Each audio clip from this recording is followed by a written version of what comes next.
Back to our channel. ఎలా చదువుతున్నారండి? Group 2 group 3 కోసం బాగా చదువుతున్నారా? బాగా చదవండి. ఈ వీడియోలో ఏమంటే ఇండియన్ పాలిటీ నోట్స్ ఎలా ప్రిపేర్ చేసుకోవాలి, అలాగే మనం ఫస్ట్ ఈజీగా ఉన్న టాపిక్స్ని ఎలా సెలెక్ట్ చేసుకోవాలనేది అయితే నేను ఈ వీడియోలో అయితే మీకు షేర్ చేస్తాను. అండ్ అలాగే నేను నోట్స్ ఎలా ప్రిపేర్ చేసుకున్నాను అనేది కూడా మీకు ఈ వీడియోలో అయితే షేర్ చేస్తాను. వీడియోలో అయితే చూసేయండి నేను ఎలా ప్రిపేర్ చేసుకుంటున్నాను అనేది. ఇండియన్ పాలిటీలో నేను నా నోట్స్ని ఎలా ప్రిపేర్ చేసుకుంటున్నాను అనేది అయితే నేను ఈ వీడియోలో మీకు షేర్ చేస్తాను. అయితే నేను ఇండియన్ ఎకానమీకి ఆల్రెడీ చెప్పున్నాను, ఈజీ టు హార్డ్ అనేది మనం ఫాలో అవ్వాలి. అంటే మనకి ఫస్ట్ ఈజీగా ఉన్న టాపిక్స్ ఏమో ఉంటాయో వాటిని మనం చదువుకుంటూ లాస్ట్ మనం చదివేసరికి హార్డ్ టాపిక్స్ చదివితే మనకి సబ్జెక్ట్ అనేది ఈజీ అవుతుంది. అయితే ఈ వీడియోలో ఏమంటే నా నోట్స్లో నేను ఎలా ప్రిపేర్ చేసుకుంటున్నాను అనేది అయితే నేను మీకు ఈ వీడియోలో షేర్ చేస్తాను. ఫస్ట్ అయితే నేను ప్రతి సబ్జెక్ట్కి కూడా ఫాలో అయ్యేది ఏంటి అంటే ఈజీ టు హార్డ్. అంటే మనకి ఇచ్చిన సిలబస్లో ఫస్ట్ ఈజీ టాపిక్స్ ఏమున్నాయో అవి నేను ఫస్ట్ చదువుకొని లాస్ట్లో హార్డ్ టాపిక్స్ ఏముంటాయో అవి చదువుతూ ఉంటాను అనమాట.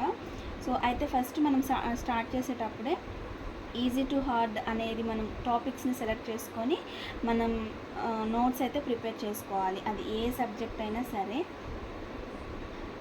అయితే ఫస్ట్ నేను అంటే మనకి ఇండియన్ పాలిటీలో ఫస్ట్ మనకి ఇచ్చిన టాపిక్ ఏమంటే రాజ్యాంగం గురించి. సో మనం ఈజీ టు హార్డ్ అన్నాం కాబట్టి ఫస్ట్ మనకి ఈజీగా ఉండే టాపిక్ ఎంచుకోవడానికంటే ముందు కూడా ఫస్ట్ ఒక్కసారి మనం రాజ్యాంగం గురించి, అంటే అసలు రాజ్యాంగం ఎప్పుడు స్టార్ట్ అయింది, ఎవరెవరు స్టార్ట్ చేశారు, ఇలా దాని గురించి ఒక్కసారి మనం చదువుకోవాలి. దీనికి సంబంధించిన నోట్స్ అనేది మీరు లాస్ట్లో ప్రిపేర్ చేసుకున్నా సరిపోతుంది. కాకపోతే మనం ఇండియన్ పాలిటీ స్టార్ట్ చేయడమే మనకున్న ఈజీ టాపిక్స్ని స్టార్ట్ చేయడం కంటే ముందు అసలు ఈ రాజ్యాంగం అంటే ఏంటి అనేది, ఈ కాన్స్టిట్యూషన్ ఎలా ఫామ్ అయింది అనేది కొంచెం మనం ఫస్ట్ తెలుసుకుంటే దాని హిస్టరీ ఫస్ట్ అయితే సరిపోతుంది. నేనైతే ఫస్ట్ అలానే చదివాను.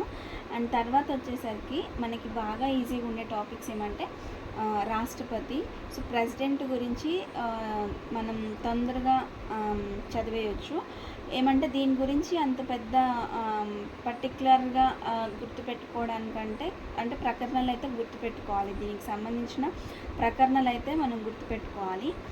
కాకపోతే రాష్ట్రపతి అనేది మన దేశానికి నామమాత్రపు అధికారి మాత్రమే. బట్ మొత్తం కూడా పిఎం అంటే ప్రధానమంత్రి సమక్షంలో జరుగుతుంది కాబట్టి రాష్ట్రపతి గురించి మనం ఫస్ట్, అంటే నేను స్టార్ట్ చేసిన టాపిక్ అయితే రాష్ట్రపతి గురించి. సో అది అయిపోయిన తర్వాత ప్రధానమంత్రి గురించి అయితే చదవాలి. సో ఈ ప్రధానమంత్రి చదివిన తర్వాత కేంద్ర మంత్రి మండలి. సో వీళ్ళకి సంబంధించిన ప్రతిదీ కూడా మీరు ఈ టాపిక్స్ చదువుకుంటూ దానికి సంబంధించిన ఆర్టికల్స్ అయితే చదవాల్సి ఉంటుంది ఖచ్చితంగా. మీరు నోట్స్ ప్రిపేర్ చేసుకునేటప్పుడు ఏ టాపిక్స్ చదివినా సరే దాని పక్కన మీరు ఆర్టికల్స్ అయితే మీరు నోట్ చేసుకోండి. దానివల్ల ఏమంటే మనం మళ్ళీ నోట్స్ రివిజన్ చేసుకునేటప్పుడు ఆర్టికల్స్ కూడా అక్కడే ఉంటాయి కాబట్టి ఈజీగా మనం చదవచ్చు. దీనికోసం ప్రత్యేకంగా మళ్ళీ నోట్స్ ప్రిపేర్ చేసుకోవాల్సిన అవసరం ఉండదు. సో మనం ఏ టాపిక్ చదివినా సరే ఆర్టికల్స్ అయితే ఖచ్చితంగా మీరు పక్కనైతే నోట్ చేసుకోండి. అండ్ తర్వాత వచ్చేసి మనం ఫస్ట్ దేశానికి సంబంధించిన ముగ్గురు గురించి మనం చదివేసిన తర్వాత గవర్నర్, అంటే స్టేట్కి సంబంధించి గవర్నర్, ముఖ్యమంత్రి, మంత్రిమండలి, వీళ్ళ ముగ్గురు గురించి అయితే మనం నోట్స్ ప్రిపేర్ చేసుకోవచ్చు. అయితే ఈ రాష్ట్రపతి, ప్రధానమంత్రి, మంత్రిమండలి ఈ ముగ్గురు గురించి మనం బ్రీఫ్గా, అంటే ఎక్కువగా డీప్గా చదివితే గవర్నర్, ముఖ్యమంత్రి, మంత్రిమండలి ఇవి ఈజీగా మనకు అర్థమైపోతాయి. వీటి గురించి సేమ్ యాస్టీస్గా ఇవి ఎలా ఉంటాయో సేమ్ యాస్టీస్గా అలానే ఉంటాయి. కొంచెం చిన్న వేరియేషన్స్ అయితే ఉంటాయి. అండ్ వీటికి సంబంధించిన ఆర్టికల్స్ కూడా మనం ప్రతిదానికి కూడా రాసుకోవాల్సి ఉంటుంది, పక్కనైతే ఖచ్చితంగా రాసుకోండి. అలాగే వీళ్ళకి సంబంధించిన ఎన్నికలు, రాష్ట్రపతికి కానీ, ప్రధానమంత్రికి కానీ, మంత్రిమండలికి కానీ, సెంట్రల్లో, స్టేట్ వచ్చేసరికి గవర్నర్, ముఖ్యమంత్రి, మంత్రిమండలి వీళ్ళ ఎన్నికలు. సో వీళ్ళ ఎన్నికలు, అలాగే వీళ్ళకి ఎలాంటి ఫెసిలిటీస్ ఉంటాయి, వీళ్ళకి ఏ అధికారాలు ఉంటాయి అనేది ప్రతిదీ కూడా మీరు నోట్ చేసుకుంటే ఈజీగా ఉంటుంది. అండ్ తర్వాత ఇది అయిపోయిన తర్వాత మన నెక్స్ట్ వచ్చేసి మన బాగా తెలిసింది ఏమంటే పంచాయతీరాజ్ గురించి, అలాగే మున్సిపాలిటీ గురించి. ఇవైతే మనకి సిలబస్లో 73, 74 రాజ్యాంగ సవరణ అని ఇచ్చారు. సో అవంటే ఖచ్చితంగా మనకు గుర్తు రావాల్సింది పంచాయతీరాజ్, మున్సిపాలిటీ. ఈ 2 చదివేసిన తర్వాత వీటి గురించి అయితే చదవాల్సి ఉంటుంది. అలాగే ఈ ఎన్నికలు కూడా వీటికి సంబంధించిన ఎన్నికల గురించి కానీ, అలాగే వీటికి రాజ్యాంగ సవరణలు కానీ, వీటికి ఏమైనా రాజ్యాంగ సవరణలు ఎన్నిసార్లు జరిగాయి, రాజ్యాంగ సవరణ చట్టాలు, అలాగే వీటికి సంబంధించిన ఆర్టికల్స్, ఇవి కూడా మీరు నోట్ చేసుకోవాలి. ఫస్ట్ అయితే మనకి ఈజీ టు హార్డ్ అన్నాం కాబట్టి మీరు ఫస్ట్ అయితే వీటి నుంచి స్టార్ట్ చేయండి. నేను రాజ్యాంగం గురించి చెప్పాను కదా, అంటే ఫస్ట్ దీని గురించి తెలుసుకుంటే మనకి ఈజీగా ఉంటుందని. ఒకవేళ మీకు అది హార్డ్ అనిపిస్తే మీరు వదిలేయచ్చు. ఫస్ట్ స్టార్ట్ చేయడమే రాష్ట్రపతి, ప్రధానమంత్రి, మంత్రిమండలి. ఆ తర్వాత ఇది మనం ఎక్కువ డీప్గా చదివితే ఈ గవర్నర్, ముఖ్యమంత్రి, మంత్రిమండలి దగ్గరికి వచ్చేసరికి మనకు కొంచెం టాపిక్ అనేది ఈజీ అవుతుంది. సో నేను స్టార్ట్ చేసింది ఏమంటే రాజ్యాంగం గురించి ఫస్ట్ చదివిన తర్వాత నేను ఇవైతే స్టార్ట్ చేశాను. ఒకవేళ మీకు అది కొంచెం కష్టంగా ఉందనిపిస్తే రాష్ట్రపతి ఇక్కడ నుంచి అయితే మీరు స్టార్ట్ చేయొచ్చు.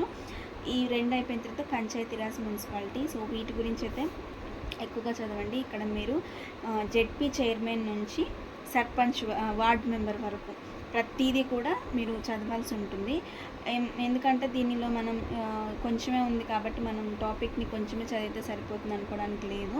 సో పేపర్ ఎగ్జామినర్ మనకి ఎలా ఇస్తారో తెలియదు కాబట్టి జెడ్పీ చైర్మన్ నుంచి వార్డ్ మెంబర్ వరకు వాళ్ళ ఎన్నికలు, అలాగే వాళ్ళకి సంబంధించిన విధులు అనేవి మీరు ఖచ్చితంగా చదవాల్సి ఉంటుంది. దానికి సంబంధించి ప్రతిదీ కూడా కష్టం అనుకోకుండా నోట్స్ అయితే ప్రిపేర్ చేసుకోండి. అలాగే ఈ 3 చదివిన తర్వాత నెక్స్ట్ వచ్చి సుప్రీంకోర్టు, హైకోర్టు, ఈ రెండింటి గురించి అయితే చదవాలి. అండ్ సుప్రీంకోర్టులో ప్రధాన న్యాయమూర్తి, మిగతా న్యాయమూర్తులు, వాళ్ళ విధులు, అలాగే పెద్ద పెద్ద కేసులకి ఎంతమంది ఉంటారు, చిన్న చిన్న కేసులకి ఎంతమంది బెంచ్ అంటే జడ్జెస్ ఎంతమంది ఉంటారు అనేది చదవాల్సి ఉంటుంది. అలాగే వీటితో పాటు మన జిల్లా కోర్టులు కూడా ఉంటాయి కదా, సో వాటికి సంబంధించినవి కూడా ఇవి చదివిన తర్వాత వాటికి సంబంధించింది అడ్వాన్స్గా చదివితే మనకు కొంచెం ఎగ్జామినేషన్లో మనకి ఈజీ అవుతుంది. అంటే ఏ క్వశ్చన్ ఇచ్చినా కానీ ఈజీగా అవుతుంది. వీటితో పాటు రీసెంట్గా సుప్రీంకోర్టు ఇచ్చిన జడ్జిమెంట్స్ని కూడా ఖచ్చితంగా చదవాలి. మీరు ఖచ్చితంగా ఈ సుప్రీంకోర్టు, హైకోర్టు అనేది మీరు ఈ టాపిక్ ప్రిపేర్ చేసుకునేటప్పుడు వాటికి సంబంధించిన జడ్జిమెంట్స్ కూడా అక్కడే మీరు రాసుకుంటే ఈజీ అవుతుంది చదవడానికి. రీసెంట్గా ఇచ్చిన జడ్జిమెంట్స్ అన్నీ అంటే జనవరి 2024 జనవరి 1 నుంచి మనం అప్ టు ఎగ్జామ్కి వెళ్ళేంత వరకు ఎన్ని జడ్జిమెంట్స్ అయితే సుప్రీంకోర్టు పాస్ చేసిందో, సో ఆ జడ్జిమెంట్స్ అన్నిటిని కూడా మీరు ఈ సుప్రీంకోర్టు, హైకోర్టు అనే టాపిక్ రాసుకునేటప్పుడే మీరు వీటిని కూడా దాంట్లోనే మీరు నోట్స్ ప్రిపేర్ చేసుకుంటే ఈజీ అవుతుంది. అండ్ ఈ తర్వాత ఏమంటే మనకి ఎలక్షన్స్ గురించి, అంటే ఎలక్షన్ కమిషన్ అవి ఏమేమి నిర్వహిస్తాయి, వాటి బాధ్యతలు, ఇంకా ఎలాంటి ఏమన్నా కొన్ని రిస్ట్రిక్షన్స్ పెడతా ఉంటాయి కదా సో రాజకీయ పార్టీలకి, సో అలాంటివి ఏమన్నా ఉన్నాయా అనేది గురించి మీరు ఎన్నికల గురించి చదివితే ఈజీ అవుతుంది. మనం వెళ్తున్న కొద్దీ ఫస్ట్ ఈజీ నుంచి స్టార్ట్ చేస్తుంటే వెళ్తున్న కొద్దీ మనకి టాపిక్స్ అనేది ఈజీ అయిపోతుంది. లాస్ట్ వచ్చేసరికి హార్డ్ అని చెప్పాం కాబట్టి హార్డ్ టాపిక్ అంటే ఆబ్వియస్గా మనకి రాజ్యాంగం గురించే ఉంటుంది. సో కాబట్టి ఎన్నికల గురించి అది చదవండి. ఎన్నికల గురించి చదివిన తర్వాత ఒక పార్టీలో గెలిచిన వాళ్ళు ఇంకొక పార్టీకి అంటే అధికార పార్టీకి జంప్ అయ్యే సిచ్యువేషన్స్ ఉంటాయి కదా, పార్టీ ఫిరాయింపుల చట్టం అంటారు. సో దాని గురించి అయితే ఖచ్చితంగా మీరు చదవాల్సి ఉంటుంది. ఎందుకంటే ఇప్పుడు రీసెంట్గా జరిగే ఇష్యూ అదే కాబట్టి సో దానికి సంబంధించి కొంచెం ఎక్కువగా చదివితే ఎగ్జామినేషన్ పాయింట్ ఆఫ్ వ్యూలో ఆలోచిస్తే మనకి ఏదైనా క్వశ్చన్ వచ్చినా ఈజీగా మనం చేయొచ్చు. సో పార్టీ ఫిరాయింపుల నిరోధక చట్టం గురించి అయితే ఎక్కువగా చదవండి. ఎన్నికల గురించి చదివిన తర్వాత దీని గురించి చదివితే మనకి ఈజీగా అర్థమవుతుంది.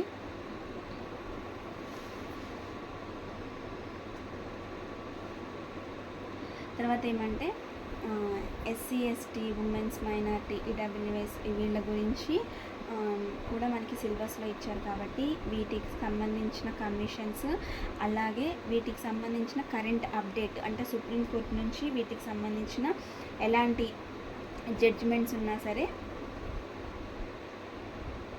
మనం నోట్స్లో రాసుకుంటే ఈజీగా ఉంటుంది. అయితే వీటికి సంబంధించిన జడ్జిమెంట్స్ మాత్రం ఖచ్చితంగా ఈ టాపిక్ రాసుకునేటప్పుడు మాత్రమే వీటిని ఈ జడ్జిమెంట్స్కి అంటే ఎస్సీ ఎస్టీ ఇలాంటి వాటికి ఉమెన్స్ ఇలాంటివి రాసుకునేటప్పుడు ఈ టాపిక్ మీరు ప్రిపేర్ అవుతున్నప్పుడు వీటికి సంబంధించిన జడ్జిమెంట్స్ ఈ టాపిక్ దగ్గరే మీరు రాసుకోండి. సుప్రీంకోర్టు హైకోర్టు ఇందాక నేను చెప్పినట్టు అక్కడ జడ్జిమెంట్స్ రీసెంట్ జడ్జిమెంట్స్ చెప్పాను కదా, సో అక్కడ స్కిప్ చేసినా సరే ఈ వీటికి సంబంధించింది మాత్రం ఇక్కడ రాసుకుంటే మనం చదివేటప్పుడు ఈజీగా ఉంటుంది. ఆ తర్వాత అంతర్రాష్ట్ర వివాదాలు అంటే ఒక స్టేట్కి ఇంకో స్టేట్కి మధ్య వివాదాలు ఇవి ఉంటాయి కదా, సో వాటికి సంబంధించినవి కూడా మీరు ఇక్కడ కేంద్రానికి రాష్ట్రానికి సంబంధాలు, తర్వాత అంతర్రాష్ట్రానికి సంబంధించిన సంబంధాలు రాసుకోవాలి. అండ్ ఈ మధ్య జరిగిన కరెంట్ ఇష్యూస్ కూడా మీరు రాసుకుంటే ఈజీగా ఉంటుంది. తర్వాత ఏమంటే అంతర్రాష్ట్ర వివాదాలు అంటే ఒక రాష్ట్రానికి మధ్య ఉన్న వివాదాలు అంటే అది జలాల గురించి కానీ మిగతా వేటి గురించి అయినా సరే వాటికి సంబంధించిన వివాదాలు అండ్ వాటికి సంబంధించిన పరిష్కారాలు కూడా చదివితే మనకి ఈజీ అవుతుంది. ఆ తర్వాత కేంద్రానికి రాష్ట్రానికి మధ్య ఉన్న సంబంధాలు అండ్ వివాదాలు వాటికి సంబంధించిన పరిష్కారాలు ఈ మధ్య రీసెంట్గా జరిగిన కరెంట్ ఇష్యూస్ని కూడా అప్డేట్ చేసుకుంటూ ఉండాలి మనం నోట్స్ ప్రిపేర్ చేసుకునేటప్పుడు. ఆ తర్వాత లాస్ట్ ఏమంటే మనకి సిలబస్లో ఫస్ట్ ఇచ్చిన టాపిక్ అన్నమాట రాజ్యాంగం గురించి, అలాగే దాని సవరణల గురించి, ముఖ్యంగా ప్రాథమిక హక్కులు, ఆదేశిక సూత్రాలు, ప్రాథమిక విధులు ఈ మూడింటి గురించి మాత్రం ఖచ్చితంగా మీరు చాలా ఎక్కువగా చదవాలి అండ్ నిదానంగా చదవాలి, అర్థం చేసుకుంటూ ఈ టాపిక్ని అయితే చదవాలి. నేనైతే దీన్ని హార్ట్ ఆఫ్ ది పాలిటీ అని అంటాను. ఎందుకంటే ఇది మనం సరిగ్గా చదవకపోతే మనం పాలిటీలో మిగతా ఏం చదివినా సరే సరిగ్గా అర్థం కాదు. సో అందుకనే వీటిని మనం నిదానంగా చదివితే బాగుంటుంది. అందుకనే నేనైతే లాస్ట్లో ఈ టాపిక్ని పెట్టుకున్నాను చదవడానికి. మిగతాయి మనం ఆల్రెడీ ముందు చదివేస్తాం కాబట్టి ఇది లాస్ట్లో చదువుతాం కాబట్టి మనకి ఇది చదివిన తర్వాత అర్థమవుతుంది, అసలు మనం మొత్తం చదివిన దానికి ఒక అర్థం అనేది ఉంటుందన్నమాట. సో అందుకని నేను చదవడానికైతే వీటిని లాస్ట్లో పెట్టుకున్నాను. ఎందుకంటే ఫస్ట్లో చదువుతున్నప్పుడు నాకు అంత అర్థం కాలేదు. సో అందుకని నోట్స్ ప్రిపేర్ చేసుకునేటప్పుడు మాత్రం రెండోసారి నేను చదువుతూ రాసుకుంటున్నాను కాబట్టి వీటిని మాత్రం నేను లాస్ట్లో ప్రిపేర్ చేసుకుందామని చెప్పేసి లాస్ట్లో అయితే నేనైతే ఈ టాపిక్ని పెట్టుకున్నాను. సో ఈ మూడింటిని మాత్రం చాలా కాన్సన్ట్రేషన్గా నిదానంగా చదివితే మనకి ఈజీగా అర్థమవుతుంది.